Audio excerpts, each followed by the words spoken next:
दोस्तों नमस्कार, आदाब। कैसे हैं आप सब? उम्मीद है अपने अपने घरों में बिल्कुल महफूज और खुश होंगे।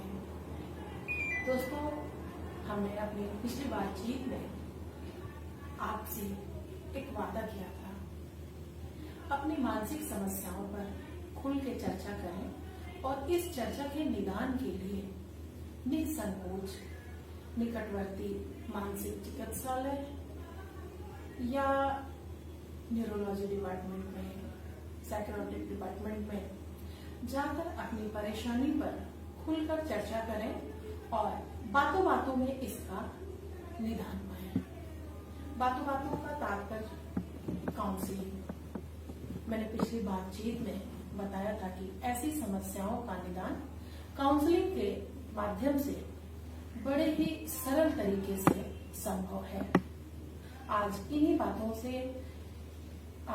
बातों पर हम बात करेंगे अपने काशी हिंदू विश्वविद्यालय, जहां 7 समंदर पार दूर देशों से बच्चे पढ़ने आते हैं, शोध करने आते हैं और जो आते हैं वो अपनी क्षमता, अपनी कैपेबिलिटी, एलिजिबिलिटी के आधार पर आते हैं। अब सोचने की बात यह है कि जब तमाम परीक्षाओं को पास करके अपनी क्षमता के आधार पर वो यहाँ पहुंच जाते हैं, उनके लिए फिर उस बीएचयू जैसी इतने बड़े इंस्टीट्यूट में काउंसलर क्यों रखा गया है? क्या जरूरत है काउंसलर की? आज ऐसे ही एक काउंसलर डॉक्टर लक्ष्मण जी से हमारी मुलाकात हो रही है और वो बताएंगे कि काउंसलिंग की जरूरत क्यों पड़ती है, क्या होती है। तो सबसे पहले हम डॉक्टर साहब को नमस्कार करते हैं। डॉक्टर साहब नमस्कार। नमस्कार। तो डॉक्टर साहब, हमने अपने श्रोताओं को बताया था कि मानसिक समस्याओं पर चर्चा किया जाए और मानसिक तनाव हद से गुजर और व्यक्ति पागल की श्रेणी में चला जाए, उससे पहले वो अपना बात के माध्यम से, बातों के जरिए अपने समस्या को दूर करें। तो सर, आप बताइए हमारे श्रोताओं को काउंसलिंग क्यों जरूरी है? जी, काउंसलिंग क्या होती है? जी, देखिए, जब बात काउंसलिंग एंड साइकोथेरेपी की बात करते हैं तो ये आपका जो जीवन है, तो जीवन में बहुत सारे रोल आप निभाते हैं, अलग अलग रोल प्ले करते हैं। आप कभी स्टूडेंट हैं, कल आप बड़े होंगे, जॉब में जाएंगे तो आप कहीं एम्प्लॉय हो जाएंगे, आप शादी करेंगे, आप हस्बैंड हो जाएंगे, आगे फैमिली बढ़ेगी, आप पेरेंट्स हो जाएंगे। ऐसे अलग अलग हम रोल प्ले करते हैं।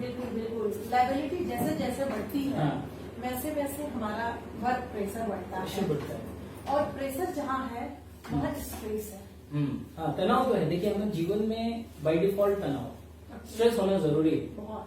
अगर जो आज तनाव नहीं होता लाइफ में तो आज मैं शायद यहाँ बैठ के आपसे बात नहीं कर रहा होता। एंग्जाइटी भी हमारे लाइफ में बाय डिफॉल्ट है। होता क्या है कि अब उसमें देखना होता है कि यही तनाव आपके लिए कई बार जानलेवा कब साबित हो जाता है, कई बार जानलेवा साबित हो जाता है। जैसे डिस्ट्रेस है, एक यूस्ट्रेस है। डिस्ट्रेस इज लाइक नेगेटिव तनाव के sense, eustress is called to positive तनाव। तनाव किसी अच्छे कार्य को करने के लिए अपने जज्बा को बढ़ाना। हाँ, देखिए, तनाव जैसे होता है किसी चीज का एक ऑप्टिमम लेवल का तनाव लेना कहीं ना कहीं आपके लिए हेल्पफुल है, लेकिन वही जब एक्सेसिव ले लेते हैं किसी चीज को, बहुत ज्यादा सोचे जा रहे हैं तो क्या होता है, फिर आपके हार्मोन्स धीरे धीरे डिसबैलेंस होने लगते हैं। लाइक स्ट्रेस हार्मोन्स रिलीज होने लगते हैं, आपका कार्टिसोल, आपका एड्रेनल और तमाम जितने जो स्ट्रेस हार्मोन्स है वो एक्टिवेट हो जाते हैं। तो वहां पे क्या होता है कि बॉडी एक लेवल तक मैनेज करती है, उसके बाद वो भी जवाब दे देती है और वहां पे फिर आपको अनस्टेबिलिटी आने लगती है मेंटली। लाइक आपका विजिलेंस कम होने लगेगा, आपको नींद आपकी खराब हो जाएगी, भूख कम लगने लगेगी, ज्यादा लगने लगेगी, आपका कहीं मन नहीं लगेगा, आपका कॉन्सेंट्रेशन है वो लो होने लगेगा। कुल मिलाकर के आपके लाइफ डिटोरिएट करने लगेगी। आपने एक सवाल पूछा था कि काउंसलिंग क्यों जरूरी है। जी बिल्कुल। कब लगे कि आपको काउंसलिंग लेनी चाहिए, तो मैं बहुत सिंपल सी बात में बताऊंगा, इससे आप अंदाजा लगा सकते हैं। जब आपका अपना पर्सनल लाइफ डिस्टर्ब होने लगे, आपका प्रोफेशनल लाइफ डिस्टर्ब होने लगे और आपका सोशल लाइफ, इन तीनों के बीच में एक डिस्टर्बेंसेस क्रिएट होने लगे, आपको लग रहा है कि आप मैनेज नहीं कर पा रहे, राइट?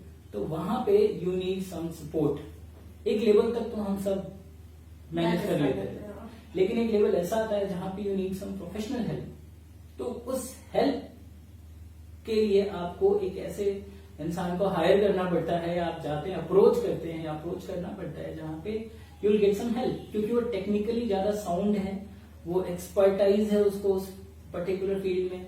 हर लोगों को स्टिग्मा भी है कि आई एम मैड, जैसे आपने एक वर्ड यूज किया पागल, पागल देयर इज नो वर्ड, इस तरह का इस्तेमाल नहीं करते हैं।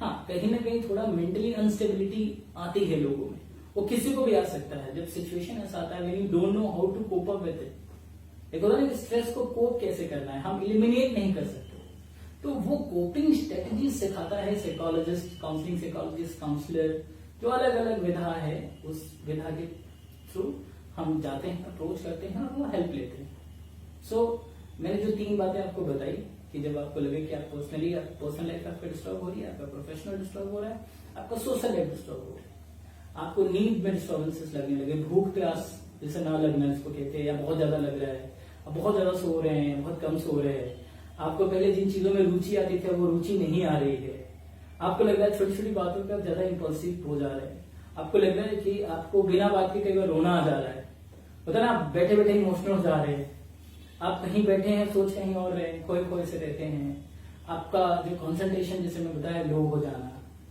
और दर्द जैसे शरीर में लगा बहुत दर्द हो रहा है, दिल बना हुआ है लगातार, इस तरह से अगर कोई चीजें आपको लगती हैं तो यू नीड अ काउंसलिंग और थेरेपी। बिल्कुल बिल्कुल, या हम ऐसा भी कह सकते हैं कि काउंसलिंग एक ऐसी विधा है, थेरेपी एक उपचार की एक ऐसी विधा है जो हमारे मेहनत को, हमारे एफर्ट को सही जगह डालती है। जैसे कोई किसी ने पूरे डोर को खूब कस के खोलने की कोशिश कर रहा है, ताला लगा हुआ है, खूब पूरा दम लगाए हुए है, खोले जा रहा है, पर उसने यही नहीं ध्यान दिया कि गुच्छे की चाबी मैंने सही लगाई है, सही लगाई है ना। तो काउंसलिंग हमारे माइंड को जब कंसंट्रेट करता है, तो जैसे ही हम कीलिंग पकड़ते हैं, हम सबसे पहले ये देखते हैं कि कौन सी चाबी मुझे यहाँ लगानी है। Exactly. तो मतलब हमारा जो एफर्ट है वो सही दिशा में जा रहा है कि नहीं, हमारी मेहनत जिस चीज के लिए की जा रही है वो जेन्युइन है कि नहीं। तो मैंने कहा था आप लोगों से कि मैं काउंसलिंग को लेकर के आपके मन में आने वाली जो भ्रांतियां हैं, जो कंफ्यूजन है, कि काउंसलिंग ऐसा तो नहीं कि जो मुझे किसी के बस में कर ले, कि मैं उसी के हिसाब से काम करने लगूं। बिल्कुल बिल्कुल, बहुत लोगों का ये कहना होता है कि पुराने जमाने में जब लोगों का दिमाग नहीं काम करता था, लोग बागी हो जाते थे, मतलब घर में ही लोगों का बातचीत न करें, तो उस समय एक तंत्र मंत्र का वो होता था बसीकरण। तो कहीं ना कहीं आज भी रूरल एरिया में, या जो मतलब इस चीज को नहीं समझते हैं, वो यही कहते हैं कि अरे एक बार हम चले जाएंगे तो फिर उन्हीं के हिसाब से सो, उन्हीं के हिसाब से जागो, उन्हीं के हिसाब से खाओ, उन्हीं के हिसाब से पियो, मेरी जिंदगी की चाबी, मेरी गाड़ी की चाबी तो उनके हाथ चली गई। तो ऐसी सोच से परे हटके हमें अपने को स्वस्थ बनाना है, तो काउंसलिंग जैसी चीज को सकारात्मक अपनाना है। बिल्कुल सकारात्मक तरीके से अपनाना है, और जरूरी भी है।